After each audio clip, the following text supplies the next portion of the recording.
On this episode of We Have Ways, we're going to do something a little different.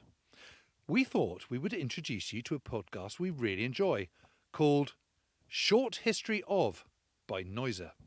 Hosted by Paul McGann, each episode transports you back in time to learn about amazing peoples like the Vikings and the ancient Egyptians, or remarkable events like the Cuban Missile Crisis and the moon landing. The episode we're about to share is all about the bizarre and barbaric world of the Gladiators. If you like what you hear, find the link in the episode notes or search for Short History of wherever you get your podcasts. It's the 2nd century AD. All 50,000 seats of the Roman Colosseum are filled with spectators. The late afternoon sun beats down on them as they nibble on salted peas, sip wine, and talk excitedly about the match they're about to witness. In the center, perched atop a podium in the imperial box, sits the Emperor Hadrian. Hadrian isn't just here to rally public support. He is, by all accounts, a huge fan of the gladiatorial sport. And there's no way he, or anyone else in Rome for that matter, would miss this match. Suddenly the crowd erupts into cheers. A hulking man walks out onto the sands of the arena. His enormous muscled arms clutch a short sword and a large rectangular shield to cover his bare torso. A glistening bronze helmet obscures his face, but every single person in the arena knows his name. Flamma. This battle-hardened warrior is the undisputed gladiatorial champion of the world, the Muhammad Ali of his time. Very few gladiators survived 10 matches. This is Flamma's 34th time in the arena. But that's not all that makes him unique. Flamma is a slave. Most gladiators are slaves, forced to fight for public amusement, hoping that one day they'll be given their freedom. But Flamma has been offered his freedom 4 times, and each time he's turned it down. At 30 years old, he lives to fight. He dreams of one day meeting a glorious end in his beloved arena. Today is that day.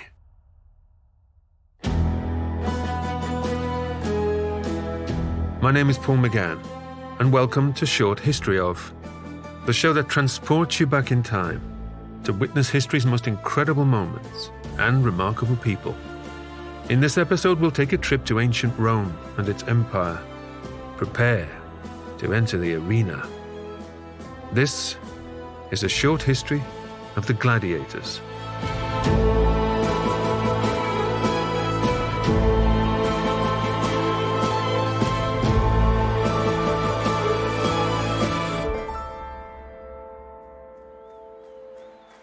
Flamma's opponent emerges from the other side of the ring, accompanied by loud cheers from the crowd.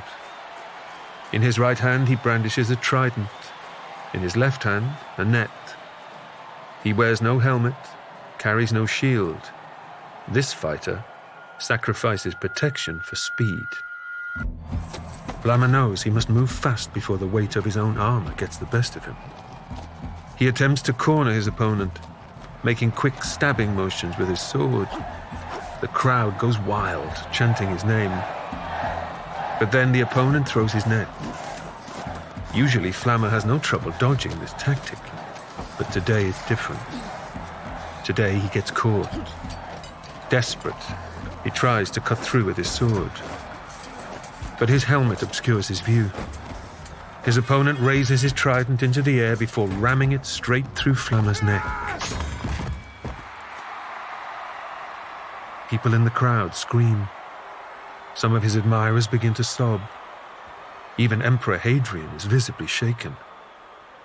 Medics enter the ring and gently pick up Flamma's lifeless body. Criminal gladiators who die in combat are dragged out of the arena with hooks. But superstars, like him, are paraded out and given a proper funeral.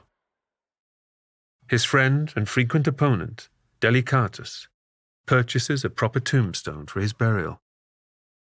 Today, nearly 2,000 years on from his death, that tombstone still stands in Sicily. It's a constant reminder of one of the greatest sportsmen the world has ever known, and a window into the long-forgotten world of gladiators. The origins of gladiators are less glamorous than you might imagine. Long before the hordes of roaring fans and dramatic battles to the death in the Colosseum, gladiatorial combat serves a very different purpose. It's a funeral rite. In Rome, it begins in the early Republican period between the 5th and 3rd centuries BCE. The first recorded gladiator match occurs at the funeral of Roman politician and aristocrat Junius Brutus Pera, when his sons arranged for 3 pairs of gladiators to fight at his grave. Today, the intended meaning of this gesture remains unknown. Some scholars believe the spilling of blood functioned as a sacrifice to the dead. In the centuries that follow, however, the gladiatorial tradition morphs into something else. It moves beyond its funerary roots and slowly becomes a public spectacle, a blood sport that Romans simply can't get enough of, and a powerful political tool that leaders use to curry public favour. Dr. Neville Morley is a historian and author of The Roman Empire, Roots of Imperialism. It's only in the middle of the 1st century BCE that you start getting a detachment of gladiators from this funeral context. So, for example, in 65, Julius Caesar holds gladiatorial combat in honour of his dead father. So you've still got the sort of funeral connection, but his father had died 20 years previously. So it's not actually part of the funeral celebrations. It's an excuse. It's a pretext. Caesar can put on these games, still paying lip service to the Roman tradition that this is part of the funeral celebration. But clearly by this point, that's not what this is really about. The games are more and more associated with ambitious politicians. You know, this is a way of showing off to the people. It's a way of giving something to the people. You're putting the sort of traditions of your family front and centre. You're kind of, reminding everybody, aren't we really great? You should vote for me. Haven't I given you these amazing games? You should vote for me. Politicians across Rome vie for attention by throwing ever more complex and elaborate games, and the gladiators themselves become local celebrities. Soon, during their lifetime, a gladiator can aspire to fame, public adoration, riches, and the affections of women from all social classes. Their portraits are often graffitied onto the walls of the city. Bronze effigies of them are sold at markets by local traders. They're entertainers, they're doing a job for the vulgar masses. The Roman elite attitude is really this sort of thing is rather beneath them. They're in the same category as actors and prostitutes.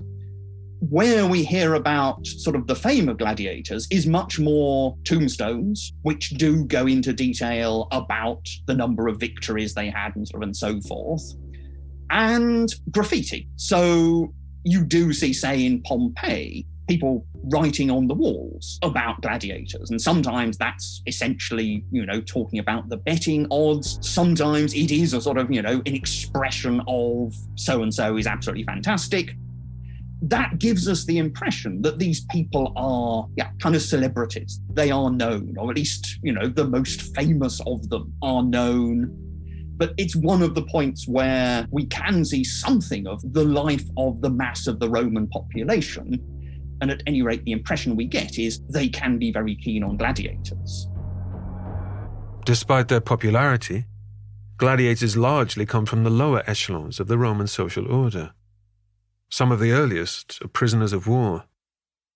In a nod to their heritage, while fighting in the ring, they wear their own culture's traditional armour and deploy their homeland's unique style of combat.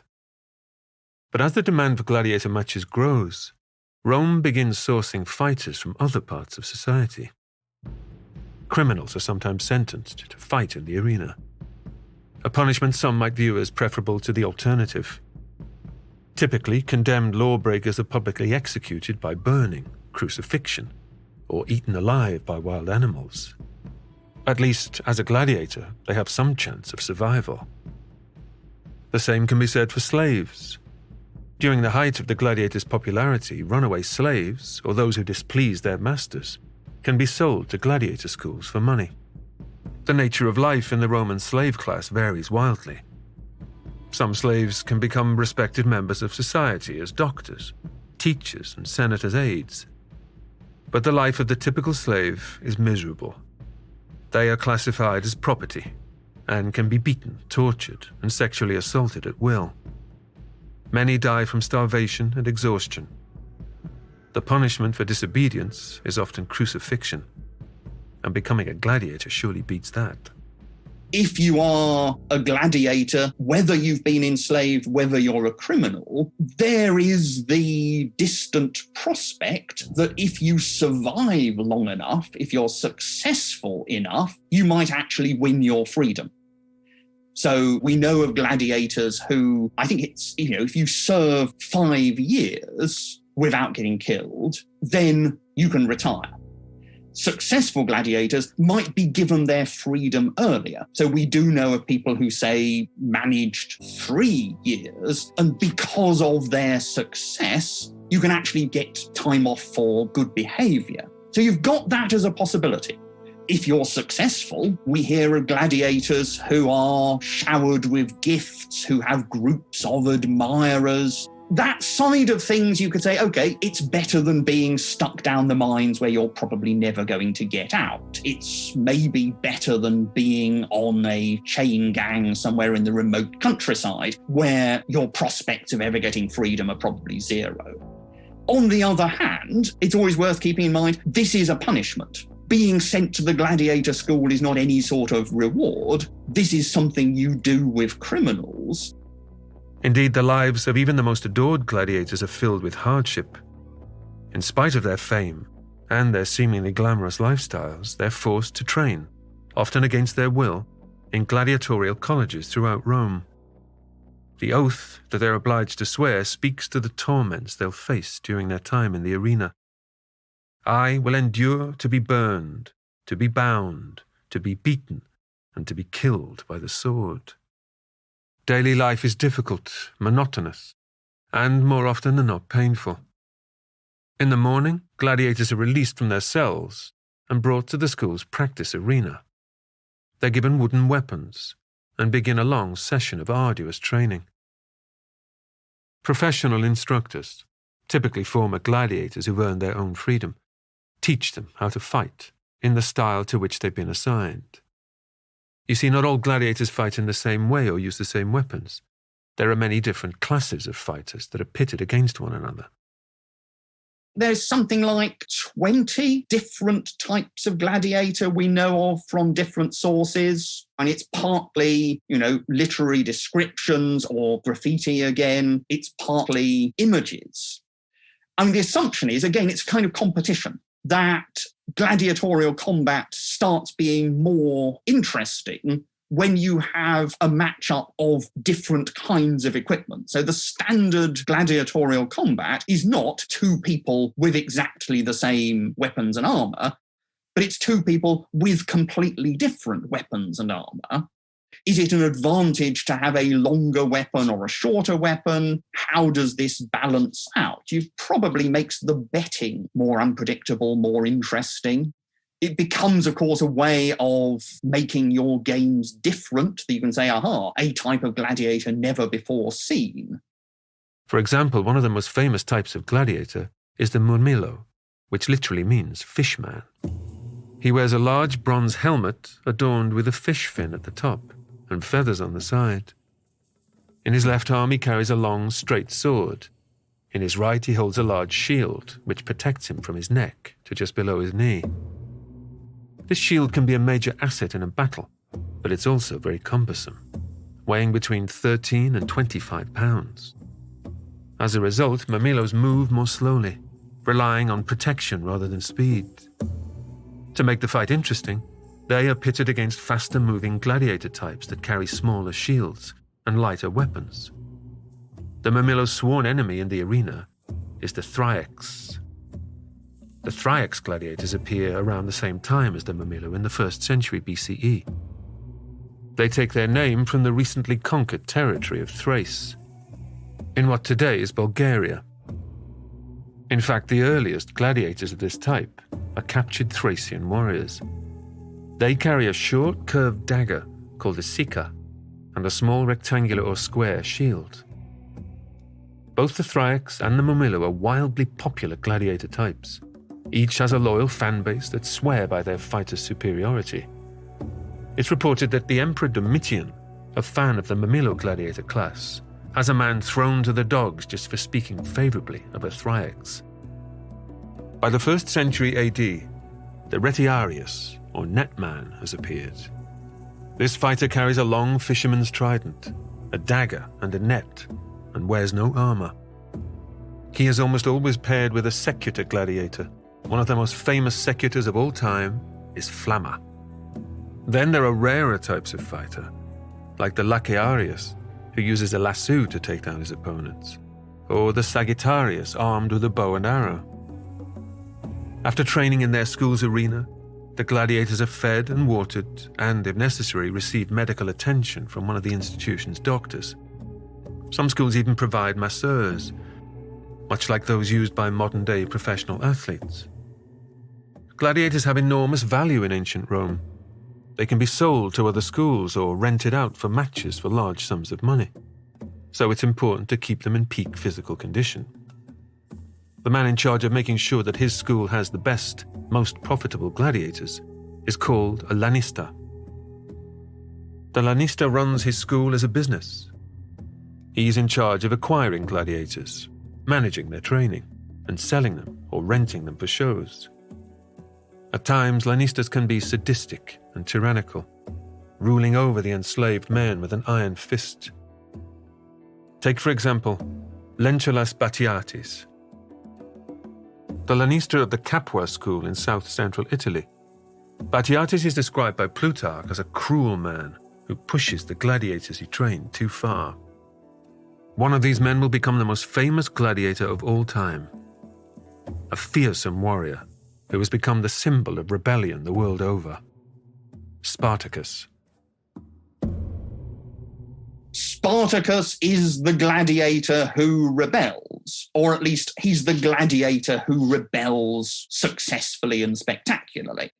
We can imagine that some gladiators might have managed to break out and escape on occasion, but we don't really hear about that. Spartacus, quite simply, leads a revolt. And we know very little about him. We know he's a foreigner. He had, at least according to some of the accounts, served as a Roman auxiliary, so he actually had some sort of military background. For whatever reason, he ends up in the gladiator school, and for whatever reason, he leads a revolt. It's the year 73 BCE. For months, whispers of rebellion and escape have spread amongst the enslaved gladiators at the Capua school. Whispers started by the Thracian warrior Spartacus. Spartacus is not the biggest or strongest man at the gladiatorial college, but he is one of the most intelligent. According to his wife, a Thracian prophetess who is enslaved with him, he is destined for greatness. When he was brought to Rome to be sold as a slave some years earlier, it said he awoke one day with a snake coiled around his head. His wife declares that this is a sign from the gods, that he holds within him a tremendous and fearsome power that will one day bring him to an unfortunate end. Both of her predictions will prove to be true, and today is the day that Spartacus's heroic yet doomed journey begins. Spartacus has rallied some 200 gladiators to escape the clutches of their cruel lanista, Batiatis. But somehow information concerning their plan has been betrayed to the officials at the Capua school. The majority of the rebels drop out of the revolt right at the last minute, leaving just 72 men to fight through the school's trained guards. But those remaining would rather risk death than spend another moment enslaved. With no weapons, Spartacus and his men storm the school's kitchen, seizing knives and skewers. These may sound like meager arms for an escape, but remember, these men are supreme fighters. They are forced to train in combat every day of their lives. They manage to fight their way past the guards, Once outside, by sheer luck, they catch sight of a passing cart filled with gladiatorial weapons. The very symbols of their enslavement might now help them win their freedom. Armed with swords and shields, they make their way up Mount Vesuvius, pillaging towns for supplies and recruiting slaves along the way. In the days and weeks to come, they begin amassing a small army. You might wonder how this is possible within the military superpower that is the Roman Republic. At the beginning of the revolt, the Roman forces do not really respond to Spartacus's growing forces. At the time, they are fighting in Spain, Southeast Europe, and Crete, and, in all honesty, they don't see the growing slave army as a real threat. They underestimate them. This is a huge mistake. So this starts in central Italy, in Capua, and quite simply, it kind of snowballs. So the fact that he's built a small army opposed to the Roman state becomes an attraction to other people. So it's almost, if you are enslaved and you don't like it, you're no longer thinking, well, if I try and escape, I will be hunted down, I'll be loose in a hostile society with no friends. You can think, if I can escape, I can make it, I can go and join Spartacus' army. So it's almost the possibility of solidarity does then persuade large numbers of slaves to escape and break out and go and join him. And as I say, it does seem to be not just slaves, but a fair proportion of the free population. Because according to our sources, he actually builds an army of 70,000, 100,000, a very, very large force indeed. And he then successfully defeats various Roman commanders, which is profoundly embarrassing. It's not that the Romans never lose, but they shouldn't lose to what they regard as a rabble of ex-slaves and disgraced people. But he succeeds. By the end of 72 BCE, Spartacus's forces have, according to some reports, swelled to include 120,000 soldiers. They are now a massive force for Rome to contend with. But Spartacus's legions are becoming hard for the leader to control. Spartacus and his army decide to head north to the Alps, where they can escape and finally be free. But by now the slave army is drunk on power. Many of them want to continue pillaging and amassing riches. So instead of fleeing back to their homelands, they turn around and head south. This decision will prove to be their downfall. By this point, Marcus Licinius Crassus has taken control of the Roman forces. He leads 8 Roman legions in pursuit of the slave army, eventually trapping them in the toe of Italy.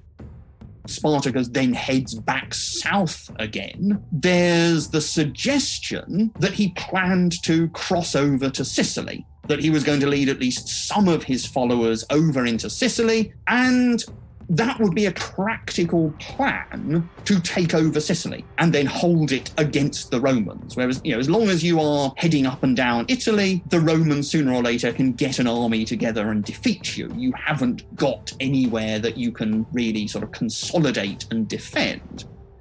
Whereas if he had made it across to Sicily, you might imagine him setting himself up as, king of a new kingdom. To get to Sicily, however, Spartacus needs good sailors and even better boats. He turns to a group of pirates who frequent the Strait of Messina, which is now the only thing that sits between Spartacus's army and the possibility of a new island kingdom. Though they're criminals, these pirates possess rapid boats and vast navigational knowledge. At this point, Spartacus needs to act quickly, so he pays the pirates to take him and his men across the strait. The pirates, however, do not hold up their end of the bargain. They flee with the money, leaving Spartacus and his men stranded in mainland Italy. They try to assemble makeshift rafts to make the crossing, but to no avail. This is the beginning of the end of the famed Gladiators' Rebellion, which will become known as the Third Servile War. Spartacus's army is now left with no choice but to head north, to try to break through Crassus's lines. Along the way, thousands of his men are slaughtered. His army shrinks to just 30,000 rebels. The slave army's final stand takes place in April 71 BCE. According to some sources, Spartacus is nearly able to kill Crassus himself before being cut down by centurions. His body is never found, and his rebel army is routed. Some soldiers flee, but 6,000 are taken captive and crucified on the Appian Way, a road which stretches the 350 miles between Capua, where the rebellion began, all the way to the city of Rome. This gruesome display serves as a reminder of the empire's power. It's a warning to all slaves, including gladiators, that resistance is futile.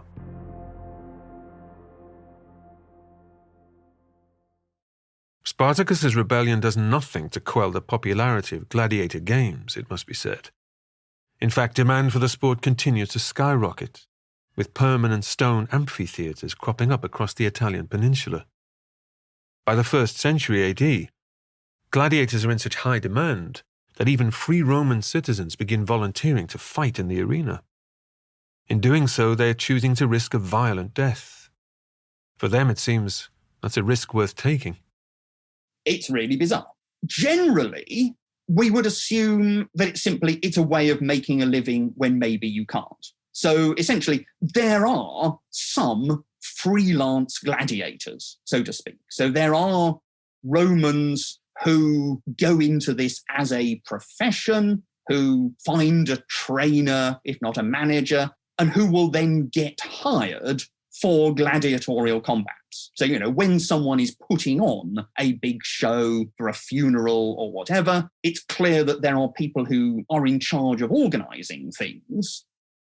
You could say an easy way of getting your cast of gladiators is you just go to one of the gladiator schools and say, right, I want 20 gladiators for a week next Tuesday. But presumably there is the possibility of independent gladiators applying, answering an advert. Maybe sometimes the gladiator school says, sorry, I've only got 15. You've got to make up the numbers somehow.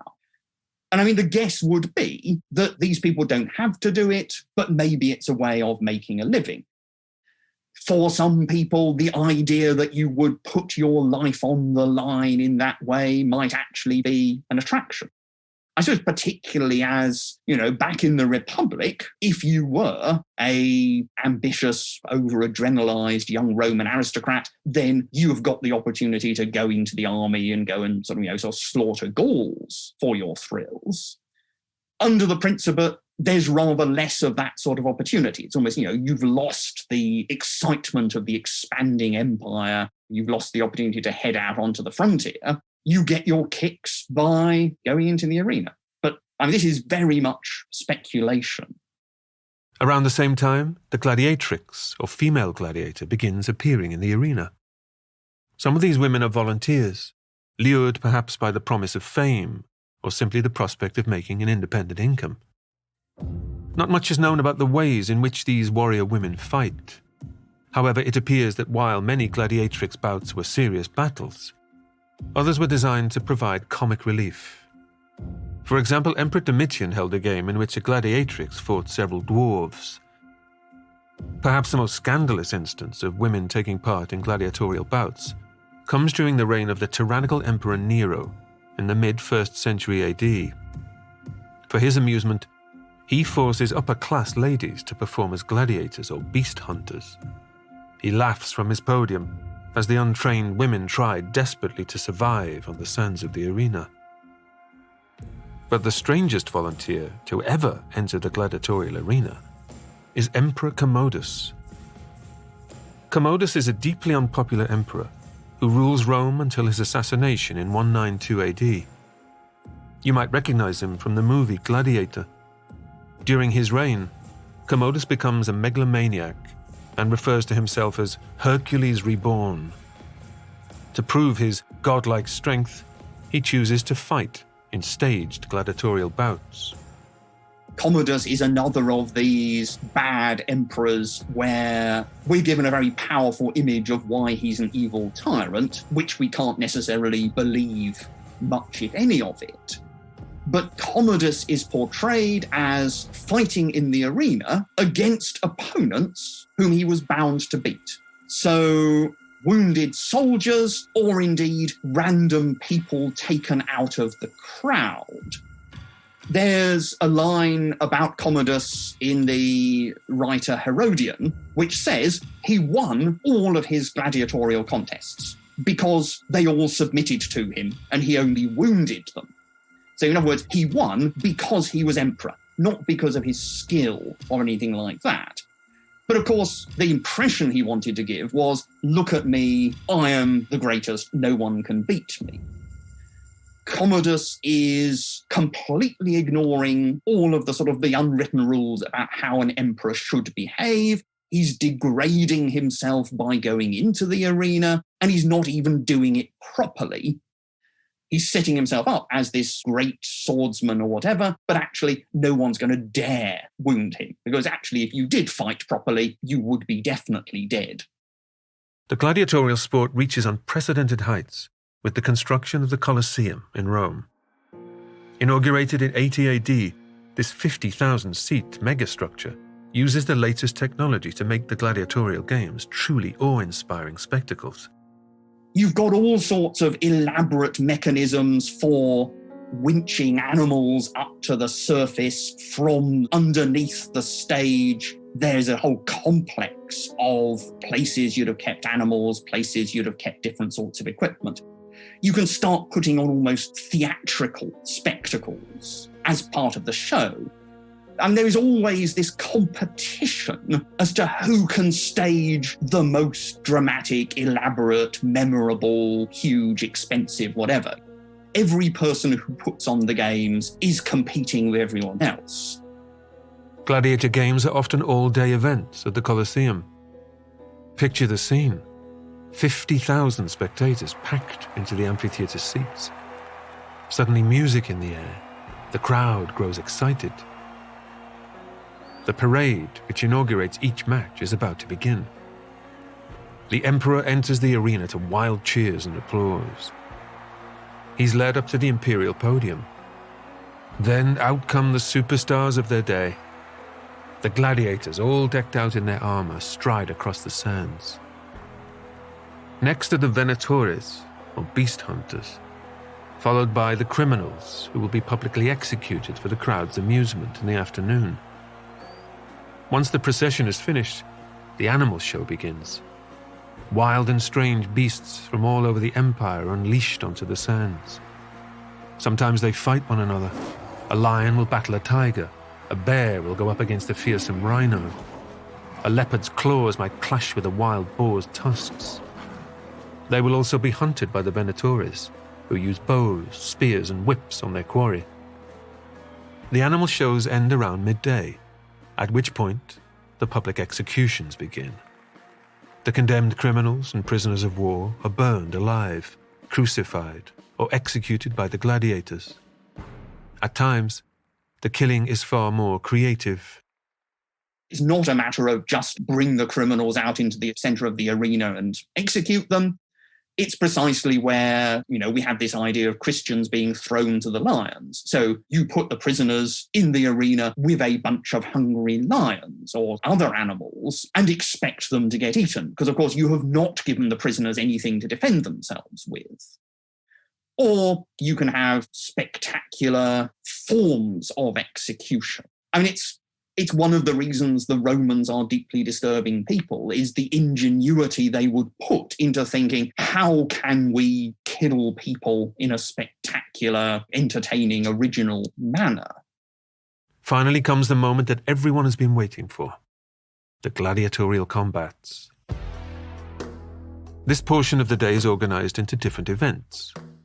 The first involves two combatants fighting each other with non-lethal weapons, thus demonstrating their skills to the crowd. Then the gladiators practice with the weapons they will use when the actual fighting starts. Once these warm-ups are finished, the real battles begin. Usually they involve just two gladiators from different classes. But sometimes, at larger events, teams take on each other. They will fight until a victor is proclaimed. Occasionally breaks are given, if both of the gladiators become exhausted or the battle goes on for too long. Every gladiatorial bout is overseen by 2 judges, an umpire and his assistant.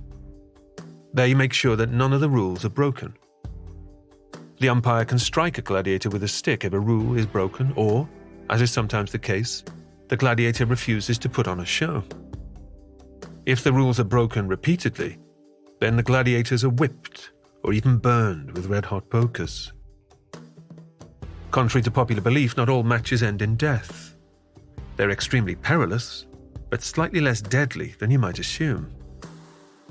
The first gladiator combats are designed to end with the loser dying. But as the sport grows in popularity, this practice is adapted to ensure that the supply of gladiators never grows too low. Historian George Veal estimates that a gladiator had about a 20% chance of dying during a match. Sometimes, if both gladiators have fought well for an extended period, the match can be declared a draw. A gladiator can also surrender if they are exhausted or have sustained significant injuries. In this case, the fighter raises a finger, prompting the umpire to stop the match.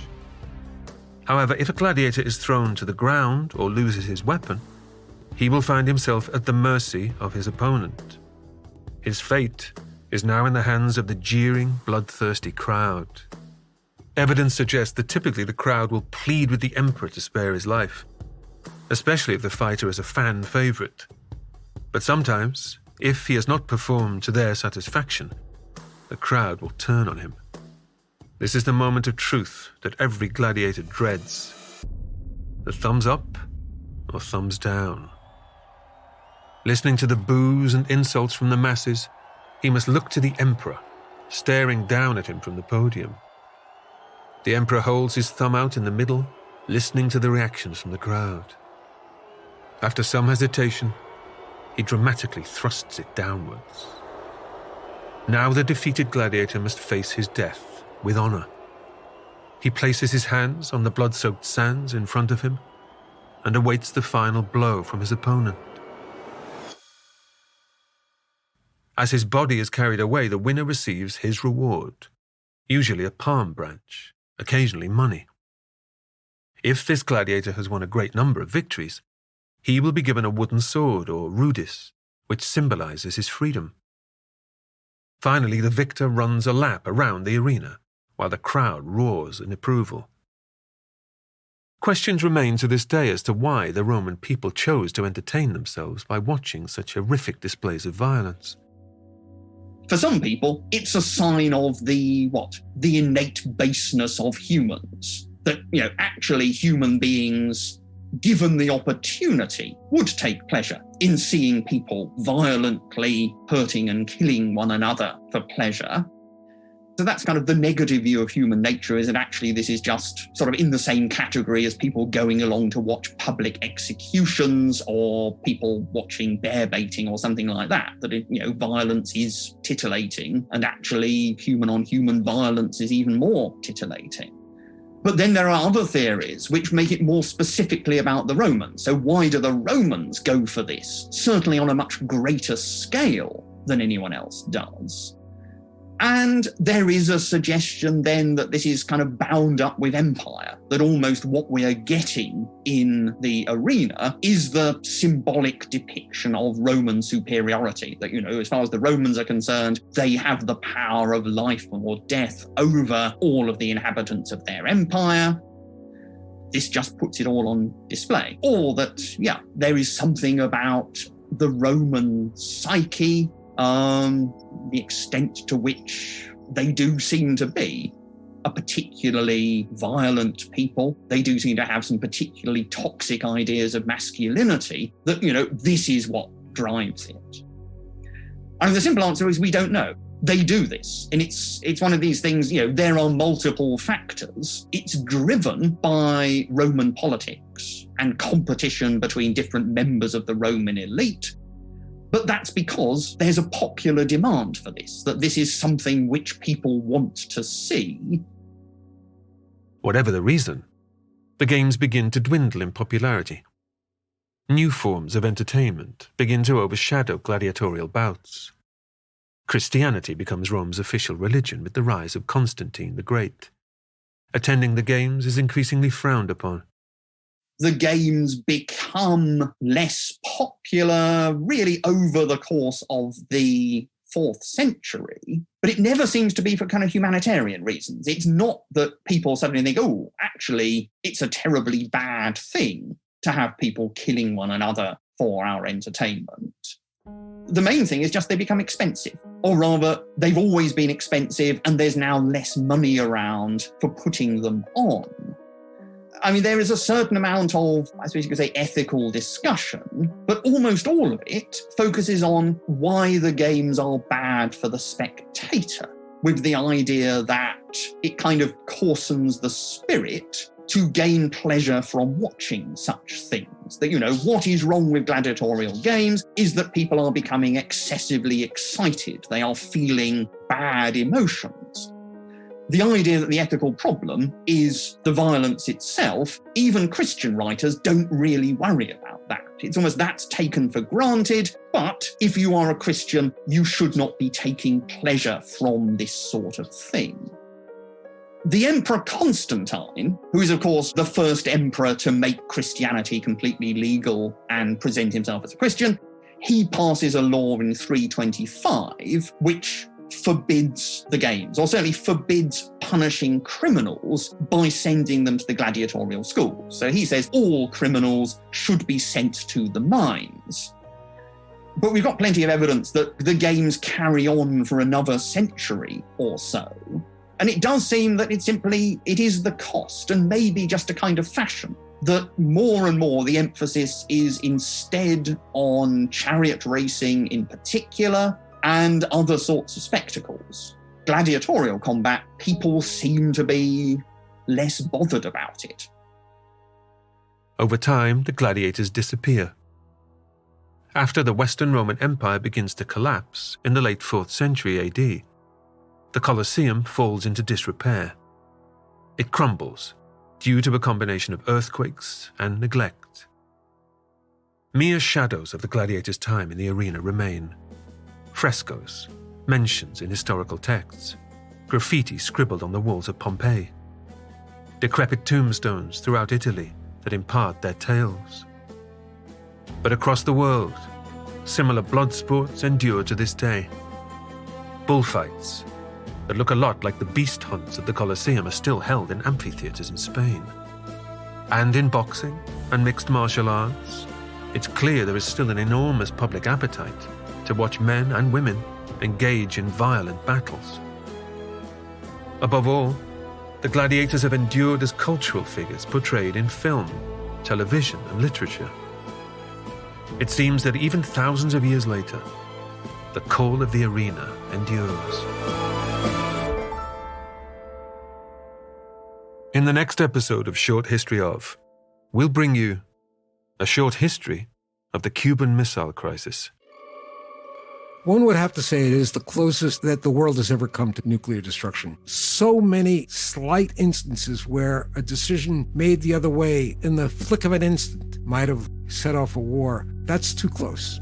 We're talking about a bomb that is unimaginable. It was so large that some people thought it might even set the Earth's atmosphere on fire. That's next time on Short History Of.